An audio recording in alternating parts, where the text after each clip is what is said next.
నాయకత్వంలో యావత్ క్యాబినెట్ అంతా కూర్చొని బడ్జెట్ ఊహల్లోనో భ్రమల్లోనో ప్రజల్ని ఆశల పల్లికిలో తీసుకెళ్లేటువంటి కార్యక్రమంలో ఉండకూడదు. మనం అత్యంత జాగ్రత్తగా వాస్తవాలకు చాలా దగ్గరగా తీసుకుని వెళ్ళాలి. ఎవరు ఏమనుకున్నప్పటికి కూడా ప్రజలకు మనం వాస్తవాలు చెప్పాలి.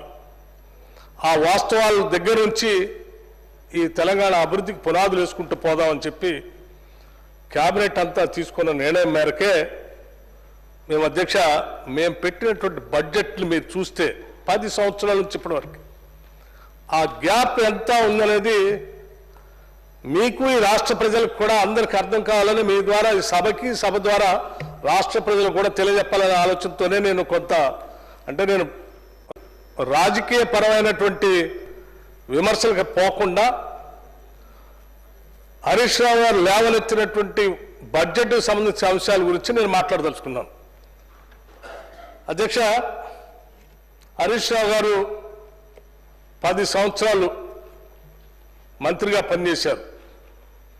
ఆర్థిక మంత్రిగా చేశారు, లెజిస్లేటివ్ అఫైర్స్ మినిస్టర్గా చేశారు.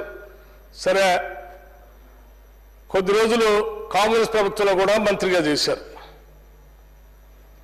వారికి అన్ని విషయాలు తెలిసి కూడా కావాలని 10 సంవత్సరాలు ఈ రాష్ట్ర ప్రజలందరినీ భ్రమల్లో ఉంచి ఆశల పల్లకిలో లేపి ఉన్నది లేనట్టు లేనిది ఉన్నట్టు చూపించి అందరి దగ్గర ఒక రకమైనటువంటి ఓటు బ్యాంక్ రాజకీయాలు చేయడం కోసం ప్రయత్నం చేశారు తప్ప తెలంగాణ అభివృద్ధి కోసం వేసమంతా కూడా ఆలోచన చేసి ఉంటే ఈ లెక్కలో ఈ రకంగా ఉండే కాదు అధ్యక్ష.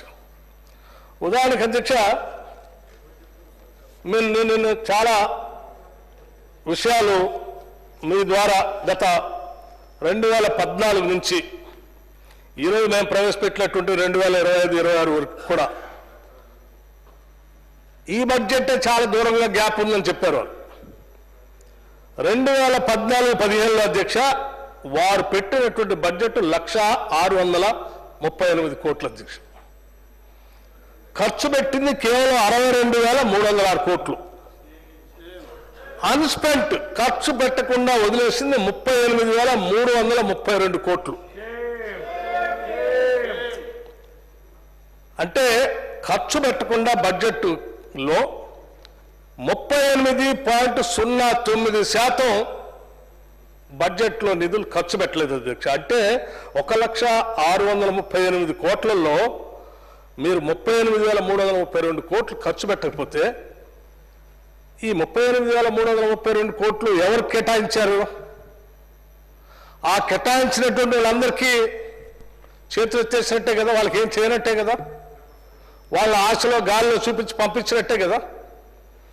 అది ఆ సంవత్సరం అట్లా అయిపోయింది అధ్యక్ష. సరే, అది మొదటి సంవత్సరం అంచనాలు లేక ఏమైనా చేసుకున్నారేమో, తర్వాత అయినా సరి చేసుకుంటారు. 2015-16 అధ్యక్ష 1,15,689 కోట్లు.